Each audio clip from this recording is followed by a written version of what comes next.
Okay, so what I want to look at now with you is the idea of how we sketch some different exponential functions.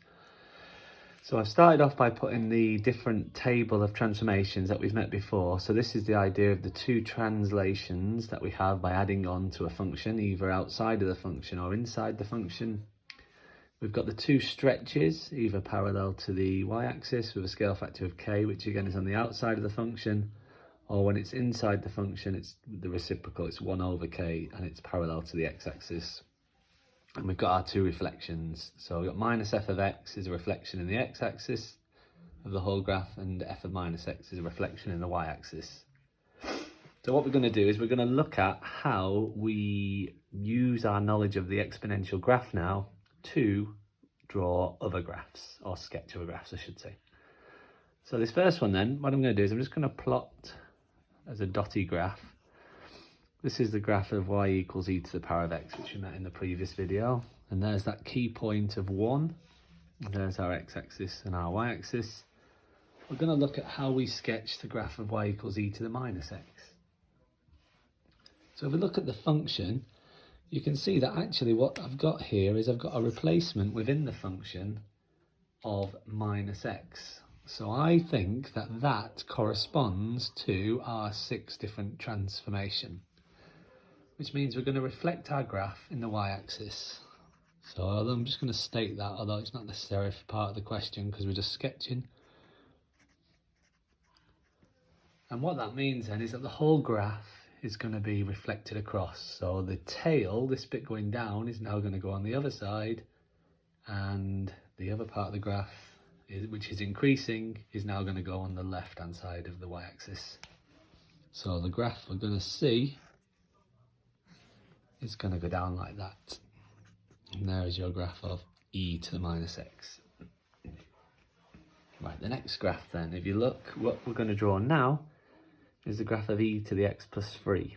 So if we look at our different transformations and think about what we've done, we've changed the function again by replacing e to the x with x plus 3. So I think this time we're going to do a translation of minus 3, 0. So again, if I just draw my graph on dotty to begin with, my graph, that's the graph of y equals e to the x. I'm going to be taking that whole graph for a walk 3 units to the left. So if you kind of imagine the graph is going to come down like that, it should kind of look parallel, but it's hard to kind of do that on our actual graph itself. Now, the shape looks pretty much identical really. The only thing I've got to do now is just identify this y-axis intercept. Now, what we're going to do here is we're going to have to undo our calculation, because what the value of the y-axis here is, and we want to use exact values of impure, this is when x equals 0. If you put x equals 0 into your function, you're going to get e to the power 3. Okay, so e to the power 3 is obviously an exact value for that y-axis intercept. And so we've got our graph, we've got our coordinate, and we found it by substituting x is 0 into the function. I'd like to do another one of them with you, if you don't mind. So our final function is going to be a 2-step transformation. So if you look at this function now, what you'll see is we've got y equals 3 to the minus x. So this time I'm going to start with my graph of e to the x. And I'm going to think, well, what would the graph of y equals minus e to the x look like first of all?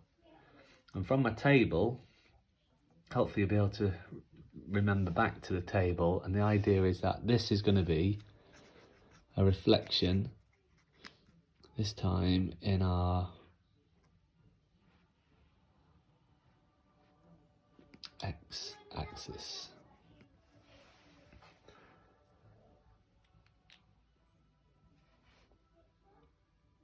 So what that means is that this graph is now Oh, I made a bit of a mess of that. That was a bit silly of me. So this is my x-axis. There's my graph after it's been reflected down, you know. So again, you can see these are quite difficult functions. So this is the graph of minus e to the x. What we're now going to do is look at this second part of this transformation. And this is where the free comes in. Now that free is an addition to the function minus e to the x. So we're now going to do a translation. And we're going to have to move that 3 units up, so that's 0, 3. So that means I'm picking up this whole graph and I'm going to shift it up 3 squares. So I think it's best if I draw a new set of axes now.